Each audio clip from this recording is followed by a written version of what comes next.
Dr. Andrew Vincent. Andrew, how are you doing over there? I'm counting down the days because we're Until calling it what? until we win the title, till we lift the title. I I think, like it. did we ruin our chance at the Guard of Honor against Arsenal, or is that still on the table? I've no idea. I would really like that. I'd really like that. So I'm still hoping we can pull that off. I think they're the third to last game, right? We got seven left, six left now. Yeah, I'm going to say six or Here, I can seven figure left. it out. No, I have it right here in front of me. This is great radio yes, it is. for the listeners. So uh, as we're speaking right now, which is Thursday the 10th, we have one, two, three, four, five, six, 7 games left. Arsenal's the third to last, right? Yeah, So that means we can still have this wrapped up before they come to Anfield. absolutely. And like, let's be honest, they're they showed last weekend that they've got one eye on the Champions League anyway. That's their priority. After the result on Wednesday or Tuesday, they're probably still going to have that as their priority. Um, so it could be the case that we get the Guard of Honor. That's what I'm looking for. That's my season goal. Not that it makes a huge amount of difference, but that's what I'd like out of this season. Yeah, we'll see if that plays out. But I suppose, Andrew, there's a couple of things I wanted to chat to you about today, and the first thing is, well, I suppose the relatively good news of movement in the contracts of Mo Salah and Virgil van Dijk. What was your reaction to those? I think I'm very glad. Like I don't think that it seems terribly set in stone, and you always wonder. Um, but I think hard to argue that those have been two of our best performers this year, and so I think you lock them down for a couple more years, and you really feel like it gives Slot a chance to really put his stamp on the team while those two are in place, and kind of as having those two as transition points, right? Is like they get 2 more years. 2 years from now, you hope some new people have emerged as genuine foundational pieces. Alexis McAllister is on his way. You could see maybe Dom there, but like you get a couple really strong foundational pieces, and it just makes the whole thing a little bit more seamless. And I think the other thing too, it's like why wouldn't you want to watch a couple more years of Virgil and Mo? And Absolutely. so yeah, I think that's really great news. I think then it just takes some of the slump out of what's been going on, and a big part of that, like the Fulham loss, kind of just makes things feel like a little bit of a slump. I know part of what we're going to talk about today is fan reaction too, and so things were a little bit on the down. But I think you see like okay, Virgil and Mo are almost definitely back. Hopefully they'll announce them soon. Plenty of reason there to be optimistic about what comes next, and this does start to get to the time of year where it's hard to not think a little bit about next season. It's like, yeah, there's some games left this season to play, but especially for us, we're used to playing 2 games a week. Now all of a sudden we're just playing on weekends. It's like a vacation basically. What are we doing here? So, um, yeah, obviously the team has a lot to focus on in terms of getting this over the line. Um, but for us, we can kind of think a little bit about next year and hope for guards of honor. I'm going to throw a little potential, not spanner, but I suppose devil's advocate. Do you think Mo and Virgil signing for another couple of years could potentially prevent higher quality replacements, potential replacements, from signing with us? Just from the other players' perspective, not necessarily from the Higher, budgetly side of things. like higher quality than Virgil and Mo. No, higher quality than maybe we will get. So, say Kavicha was available to be Mo's replacement, and say he hadn't gone to PSG, right? But he was still at Napoli, and in the summer we were chatting to his agent saying, "Look, we're interested." And then Mo Salah signs a 2 year extension. Do you think he is likely to go? Well, Mo's there for another couple of years. I'm just going to go somewhere else where I'm guaranteed to be a starter. So then we as Liverpool have to start to look at maybe a much younger, much rawer, less established player to become Mo's understudy. And same for Virgil. I mean, I think if you have 2 more years of Mo, you don't sign Kavicha as his replacement right now anyway. Yeah, I think when you have 2 years, like think about how much can change in 2 seasons, and Mhm. especially when you're talking about prospects and who the best prospects in the world are. And obviously, Kavicha's not a prospect anymore; he's an established player. And so, no, like of course you don't sign an established player to sit behind another established player. Um, I don't worry about it because I think the profile of player that you want to sign anyways is either an established player for the other side or an established players for other roles. And if you're thinking about Mo's replacement, then you want that person lined up for when they're his actual replacement. And so I just think it means probably we're not looking to bring in Mo's replacement this year necessarily. Mhm. Um, Not if you're looking for an established player or you're looking for someone who y- you want a sort of raw talent who's going to be comfortable with less playing time anyway. Mm.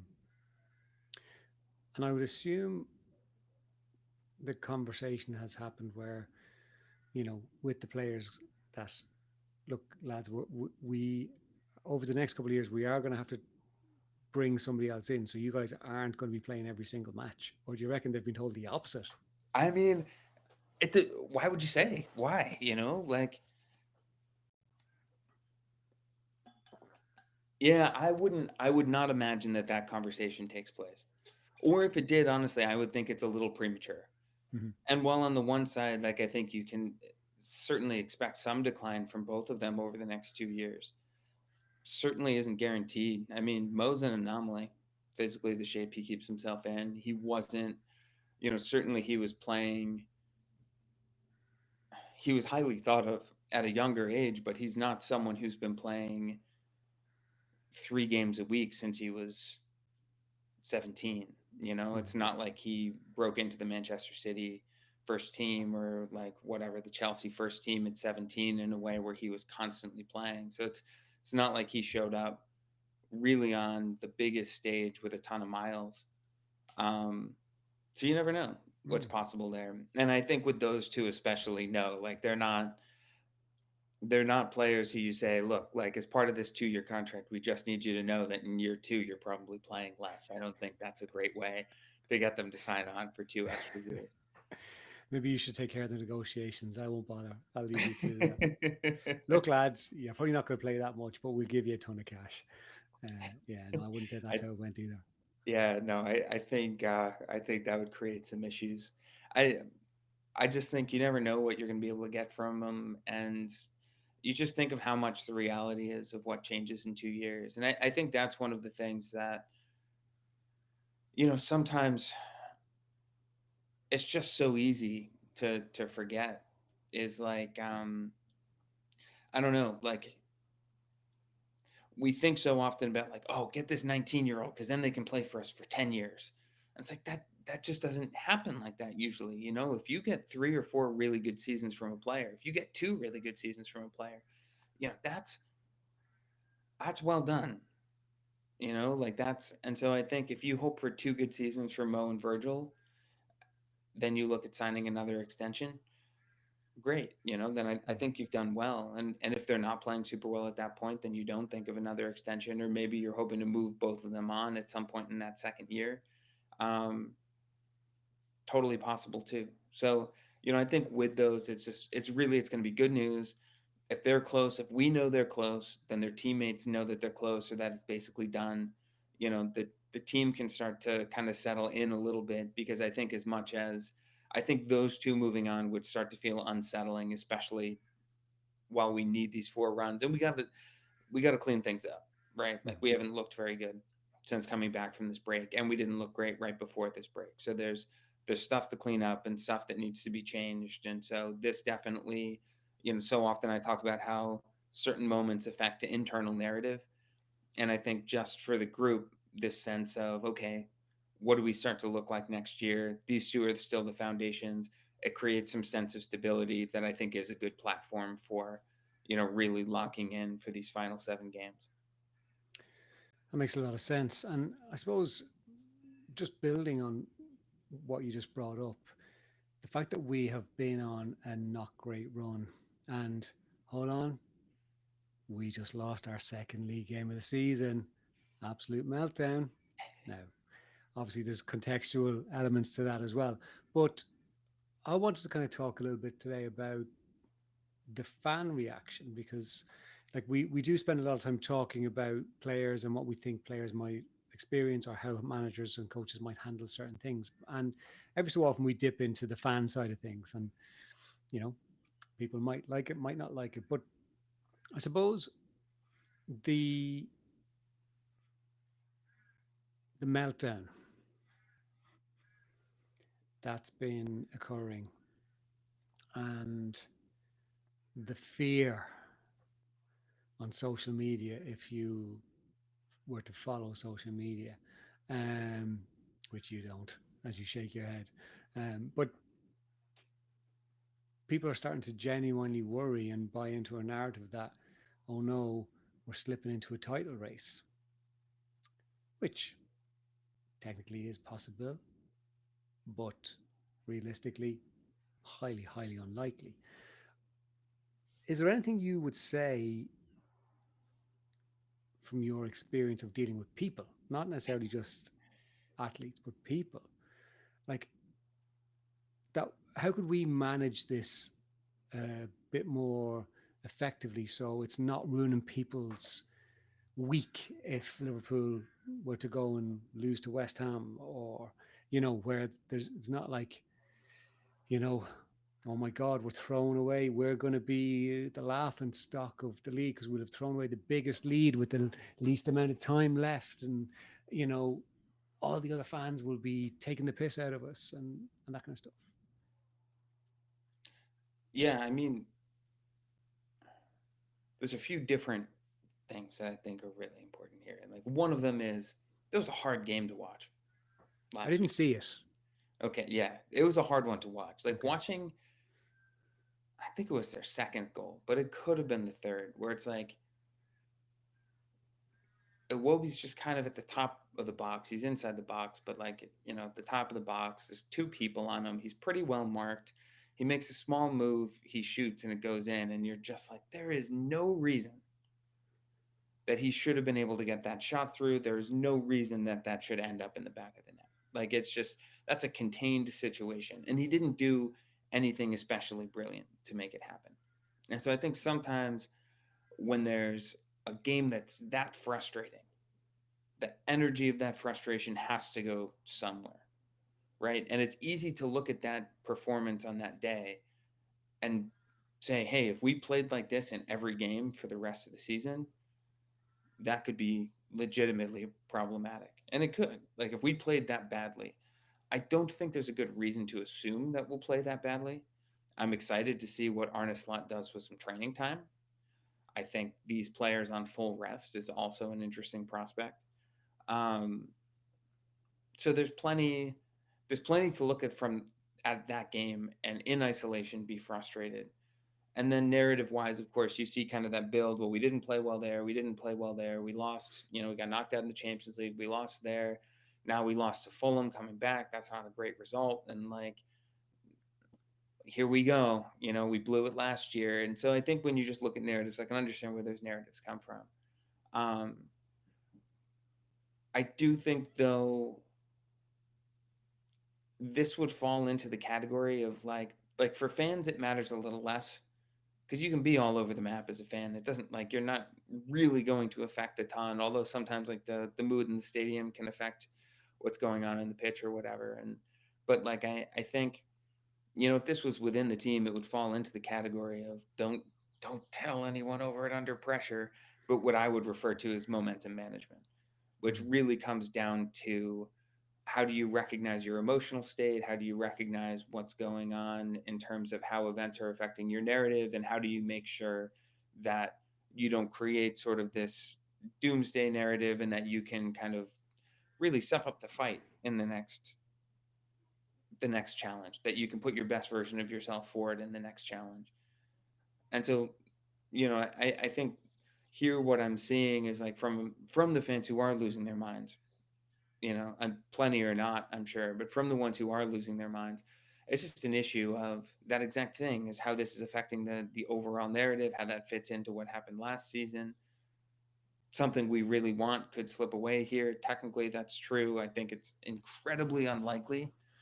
Um, but it's also in a situation where we don't have much control. So I think for all of the fans who are overreacting, it's like if we came out this weekend and win 6-0, they're going to feel really differently, and then all of a sudden they might be talking about the guard of honor at Arsenal too. And like, it's that up and down and up and down and up and down. And, minimizing that if you're an athlete trying to compete or if you're a coach trying to make decisions is important. I think otherwise, like if you're just a fan, minimizing that is all a matter of like, hey, is this how you would like to react to the game? Is riding the roller coaster part of what's fun for you? Or is it really miserable? And then if it's really miserable, then we could have a conversation about what are some ways to adjust that. But like, I think it's funny because watching any sporting event with my dad is like this. And like for a long time, I know in recent history, Boston-based teams have been very successful, but there was a long period of time where the Patriots were garbage, the Bruins were garbage, the Red Sox couldn't win anything. And so it's like, especially growing up, when I was younger, that would be the case. So it's like my dad grew up kind of outside of Boston, so it's like he's a fan of all those teams. So watching anything with him was just a matter of like, oh, when are we going to blow this? And it's like we could be up 3-0, and the other team scores. He's like, here we go. It's the beginning of the end, and it was always, always like that. And didn't bother me so much. Drives my brother nuts to this day. But like I think it's a momentum management thing, and you got a lot of space to turn that around. You've got a lot of space to stand and fight. You got a lot of space to back yourself and just say, okay, like they still have to go through us. Mm-hmm. So we would have to let them do that, and let's not. And I think as fans, like being able to stand our ground a little bit and have a little bit more resolve is probably something that would be a positive thing, but also, doesn't matter that much how we react. Yeah, and I think you bring up a really interesting element there, because while we can't have any direct impact on what happens on the field and whether Liverpool blow this or waltz to the title now for every game in, we can look at how we're reacting in the stadium during the matches. We can look at how we're reacting on social media, and what we can control is whether or not we feed that narrative. So, like we've discussed in the past, Sky will absolutely want a title race. They're going to throw out bits of information, snippets and clips and all this kind of stuff. And other teams' fans will throw and feed into that narrative because they want to see a massive collapse, whether they want Arsenal to win the league or not. They just want to see this play out so that's not just a procession for Liverpool in. So we as fans can absolutely not feed into that. And I think if I could give one piece of advice, Andrew, I'd love it. Yeah. And this actually doesn't apply to you because you don't have any social media, but for any fans out there, if we are not playing particularly well or not winning or we lose another match, maybe leave the phone down for half an hour, 6 hours, and don't jump on it, because all that's going to happen is you're going to find quotes, posts, things that will trigger you even more, that will continue a spiral in your head, that will actually end up ruining your day, your week, your month, your year, whatever it might be. So maybe giving ourselves a break from the social media might help us manage that disappointment, which everyone's entitled to. Like, right. Every fan's all. It's okay for us to be disappointed that we lost, but let's not give Sky and the opposition fans what they're looking for, which is feed this narrative. So I think that's a simple thing that we can all Yeah. do. I think that is a simple thing that you can do, is like not not find yourself in places where there's going to be information that feeds the scary side of the narrative, the frustrating side of the narrative. And I think to also recognize where are your choice points. And like what I mean by that is like, first of all, awareness is required. So I often say to people, like, you have to be able to notice something before you can change it. Mm-hmm. And so, usually there's a step where it's like, if we're working on a certain pattern, this is probably in therapy stuff more so, but like in the sports psychology side of stuff that I do as well, it's like where someone will come in, they're like, I was able to catch myself doing that thing this past week or this past 2 weeks, but I wasn't, I didn't change it yet. And usually my response to that is good, great. That's an important step, is like, you have to, before you can make the change you want, you have to give yourself a choice.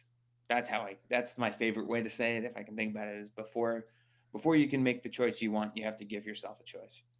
And that's awareness is the first step there. Is like, if you can become aware of something, you can find yourself in that moment of choice. And then, like, ultimately the goal is to be able to make the choice that you want there. But that giving yourself the choice is an important precursor. Um, where's the choice point here, and what is it that we're actually choosing? And I think it's voices and volume knobs again. And it's like different narratives. There's different versions of the story, right? And so it doesn't mean sugarcoating things. It doesn't mean pretending. But it does mean considering that we have some options here. So it's like, what are some different ways of looking at this particular situation with Liverpool right now? It's okay. One would be that we're on course for the worst choke job in the history of the Premier League, and that's a sign that we're going to play like garbage for the rest of the season. And it's just a matter of when the rest of the Premier League fans get to dance on our graves, right? And like that, okay, like that's certainly, like, it's possible, right? Like, it's is that a narrative that, like, I want to spend a lot of time on? No, I think like that's probably a worst case scenario. What's more realistic? Okay, well, there's also a version where Arne Slot now gets a full week on the training pitch, and he gets a bunch of full weeks on the training pitch. A bunch of players who need rest get rest, and we go out. Mo and on the backs of Mo and Virgil and their new contracts, we don't lose a game for the rest of the season. We end up with 21 more points than we have now, which I don't know exactly what it puts us at, but it definitely puts us in the 90s. Meanwhile, Arsenal continue to drop points here and there, and we end up with a guard of honor at Anfield, which someone is really looking forward to. So it's like, okay, like, why not believe that? That's possible too. Just as possible as us totally blowing it for the rest of the season. And I think the truth is probably somewhere in the middle. But I think, like, then when you give yourself that choice of being able to say, like, hey, where's my thought pattern going? How is that affecting me? And then also, what do I want to do here? And I think for me, it's actually a little bit funny. So I still do play a decent amount of FIFA. I'm a big Ultimate Team guy. Really?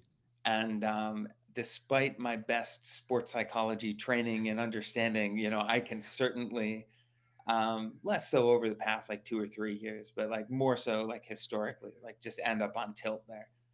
And like it's just one of those, like, video games are like this, right? Like the shifts in momentum are huge.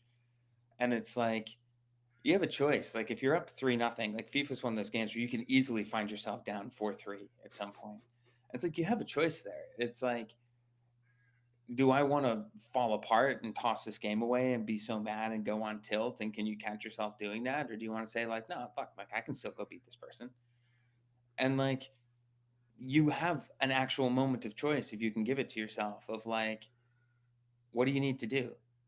Do you want to hang in and win, or do you want to throw it away? And, I think for a lot of people in different situations, whether it's their own FIFA playing or video games, whether it's watching sports, whether it's participating in sports, whether it's something at work, whether it's something else in your life that's competitively based or just something that has its ups and downs, you probably know those moments where it's like you're really frustrated with everything. Things aren't going your way. Some part of you is like trying to say like, oh, your loss is inevitable. You blew this. This is over. And there's some other part in there somewhere that could say, no, like, hold on, hold your ground, turn it around, get back at it and see what you can do. And I think that's the choice, is which one of those do you want to go with, and can you slow yourself down? Because it's not reality that your demise is inevitable. Mm. And I think, you know, that's that's where the the practice comes, and that might be like putting the phone away for an hour. So I always talk about space. We need space, Hmm. space, and that space might not be physical space. It might be physical space, but it might not be. So if you're the type of person who is just in a bad mood for the rest of the day, and your family are just petrified of Liverpool losing because you're going to be in a bad mood, maybe taking physical space, going for a walk after a defeat, whatever it might be, take your dog for a walk. Um, that's really important. But sometimes it can be the metaphorical space of just breathing and going, what do I want to do here? And like you said, for me, it's always, I talk to clients about, having that CCTV camera just watching you, because once you start to tune into that, it's amazing how powerful that process is. You start to see those traits that you kind of go, well, do I want to be this type of person? Do I want to react like this? And sometimes it's not easy to change, but like you said, the first port of call is having that awareness, then having the space, then looking at what are my choices, because sometimes we don't know what the choices are. Sometimes we might have this, no, this is the only thing I can think of. And that's where we might need to go and go, okay, what other choices could I possibly make up? It might be, I'm going to jump on I don't know, spaceship to the moon. Right, that's a choice. It's not a realistic choice, but it's still a choice that might open another door. Well, no, Someone's I probably don't. going to stop you on the way to the spaceship. Well, I don't have a spaceship hanging around, but I In do the have a United car. States of America, if you have enough money, you can get yourself a seat on a spaceship now. There you go. Let's give Elon more money. Uh, but yeah, so you might have a car. You can go and jump in your car. You might have a bicycle. You might go jump on your bicycle. It's giving yourself that choice. And again, we're not trying to be prescriptive here. We're just kind of slightly tongue in cheek looking at how can we generally manage stress across the board in life, because we all get stresses, and one of those stresses is being a Liverpool fan. Like my wife will always jokingly say, I really want to check your heart rate pre-match, during the match, and post-match, because I'm generally quite a relaxed person. I don't usually get worked up that often. She's like, you are just this ball of tension watching Liverpool. And I am. Like, if anyone's sitting too close to me, it's like, you got to you got to move because you might be liable to get an elbow in the head. But like that, at the end of the game, I will always give myself space. I might be just going to the bathroom for 10 minutes and go, right, that was shit performance, shit result. Right, I'll go get a cup of tea. I'll go get a beer. I'll go hang out with my kids. I'll go hang out with my wife. I'll go whatever and do something, focus on something a bit more positive. And that helps me process and move into a space of it is only a game. We're probably still going to win the league. Everything's okay.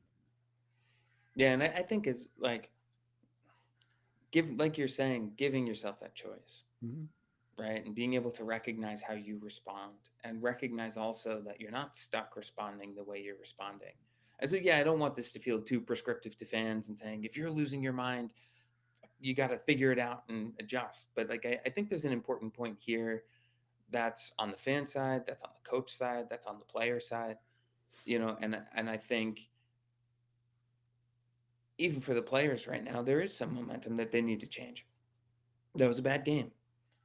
And I think helpful when you have a week, right? But right now, that may be a group of players who are feeling like we're not fully gelling. We haven't fully gelled in a long time. There's something we need to work on here. And I think you do have those choices. How do we want to approach this? And it's one of the dangers, I think, from ignoring the experience of momentum, which is like, however you want to try to evaluate it statistically or look for it or ignore it or say, well, we can't measure it, so it doesn't exist. If you've played a sporting event or like played in a sport of some kind, like, that experience of how situations turn into narratives, how narratives affect your expectations, how that can contribute to emotions as they play out in the game, how different emotions can help you and hurt you in different moments. And if you ignore that experience, then you limit yourself in terms of, you don't give yourself a choice to make changes. You don't recognize there is something that's controllable here. There's a lot in sporting events that aren't controllable, right? When you're playing any sort of sport, when you're in life, when you're watching a sport, there's so much that's out of your control, but that doesn't mean everything is out of your control. And so I think being able to recognize, hey, we have these moments where we can give ourselves choices as an athlete, as a coach, as a fan. And it's not easy always to make the right choices there. A lot of the choices happen automatically, but when you can become aware of them and recognize, so like, my dad doesn't listen, so we'll pick on my dad a little bit. Like, if he really wanted to, so my brother and I don't give him a hard time. I can just tell that my brother across the room, where it's like, I can tell it's, even now, a lot of it happens on texts, especially it's during hockey playoffs. Playoffs are coming up. So it's when the Bruins are playing, my dad and my brother and I all have a text. And so we'll talk about the games. And it's like, I can tell the kinds of comments my dad will make, where my brother's just like, he's over in Boston, because that's where my brother lives now. He's over in Boston, just like, come on. If my dad really wanted to change that, he could, right? And like, I think for him, it happens so automatically. It just, he sees it as, this is just the reality of the game, is that we were up 3-0. Now we're up 3-1. It's the most dangerous lead in sports. Like, now we're destined to blow it, right? Like, to him, I think that's just real. But if he really wanted to work on that and really look and say, like, what are some other ways of looking at this here? Or just like, no, we're not going to blow it. Or like, look, like, we've been the better team for over half of this game. We had 5 bad minutes. Do you really want to assume that now they're going to be the better team the rest of the way? You could work on that and change it. And by taking some of those moments and like catching yourself and being like, okay, could I look at this differently? Yeah, actually I could. And how would it feel if I looked at this differently? Or like, what if I weighed some different reactions, or just thought about, gave myself a little space, right? Great. Like, it might feel really different over time. You give yourself those choices, you take a different choice, and it's like the whole world appears different. Those situations occur differently. It's just like, when that comes up, it's almost, you recognize that choice in the moment, or you've had more success making the choice to trust yourself, making the choice to back yourself, making the choice of realizing, like, let me settle down and approach this differently. And there's a lot that can change by that. And so I think this, having these wild shifts in momentum, is probably more normal than not. I mean, if anyone ever watched me watch a game too, you wouldn't see like the epitome of calm, although I've calmed down, especially probably over the last 5 years. I think having my son around while I'm watching the game has been like a huge impetus for me to just like chill out. And it's like, usually when I'm done watching, he's immediately like, oh, can we go play Minecraft? And it's like, I don't have 10 minutes. And so it's like, Yeah. I had to make my choice earlier, is like, am I going to see, no, get out of here, like, we lost and now or am I going to turn the TV and not watch the post game and start playing Minecraft? And like, that's a choice that I made to be accessible in those moments. And so, um, we have choices. Choose to look forward to the Guard of Honor at Arsenal, or at Liverpool against Arsenal. Yeah. I'm at the other end of the spectrum with children. My kids are at the age now where they're swearing at the television. What the fuck are you doing? But while we're picking on dads, myself and my dad went to see our local team, Drogheda United, who are top of the league. We've been relegation fodder for the last few years, but we won a cup, turned professional, and we're currently top of the league. I'll take that all year. But Does we're that coming mean back. Champions League qualification? Yeah. Now the season has only started, so we're Okay. in a different Schedule. But All right. we're going to be in the Europa Conference this season because we won the cup last year. It's exciting. This coming season, That's but pretty cool. it is. But we're coming back from the match, and usually we don't like I listen to him complain about United, and that'll be the height. And we might make a reference to Liverpool and how well they're doing, but we don't generally, because he likes to be the one to talk about stuff. And during the match at the last week, and I got a text from someone with Liverpool have now got more points than United and Everton combined. This was pre the weekend just gone. So I showed it to my daughter, who's a Liverpool fan, sitting beside me, and she's like laughing, and she says, "Show it to the other two." My dad and my brother are sitting there as well. They're both United fans, and like the two of them were like, "Oh, fuck off, whatever." So that was fine. So we get into the car after the match, and we are happy because Drogheda United have just won, and we're like, "This is great." And my dad goes, "Do you know what? Mo Salah is one of, or is no, not one of, is the most overrated player in the Premier League history." And it just got me going. And I was like, "Oh, really? Who's better? He's no fucking Giggs. He's no Thierry Henry. Uh, he's no De Bruyne. He is just so overrated." And so I tried to remain as calm as I could. Started quoting facts, stats, uh, and he's like you said, I don't care about stats. Stats are ruining the game. I'm telling you, Mo Salah is the most overrated player ever in the Premier League history. So my daughter, who is sitting in the back, goes, "Maybe you two can just agree to disagree." And that was the end of it. But yeah, Dad, if you're listening, thanks for listening, because I know you're United fan listening to Liverpool pod. That's great. But if you're not, you're wrong. Always nice to be able to put that in a place where you can't be argued with. Exactly. But on that note, Mo Salah, actually, Guy could probably clip this and put out a post of me going, "Mo Salah is the most overrated player." That's all, just full stop. And I can take the heat from that. That's Is the that problem with something social Guy media, would do? folks. Is that something that would happen? No, Guy wouldn't do that. But maybe we're putting the idea in his head now, so maybe he will. No, well. Anyway, we'll finish on that point, Andrew. Hopefully the week off does us the world of good. Hopefully we pick up 3 points against West Ham and you get your biggest joy of the season, not actually lifting the trophy, just getting the Guard of Honor from Arsenal. Look, it's all about embarrassing other people for me. You're such a kind man, Andrew. Such a kind man. Yeah, Listeners, like I just am looking to gloat here. I don't even really the trophy. I can take it or leave it, but as long as someone else feels bad, hell, yeah. ladies and gentlemen, please contact Dr. Andrew Vincent for all your therapeutic needs. He will make you feel bad about yourself, but hey, at least he'll feel good. I am joking. I am joking, everyone. Although I do like the idea of the Guard of Honor a lot. I'm not joking about that. Listeners, thank you so much for tuning in. We appreciate your ears, and myself and Andrew will be back, hopefully, unless we're sacked, very soon on the next Minefield podcast.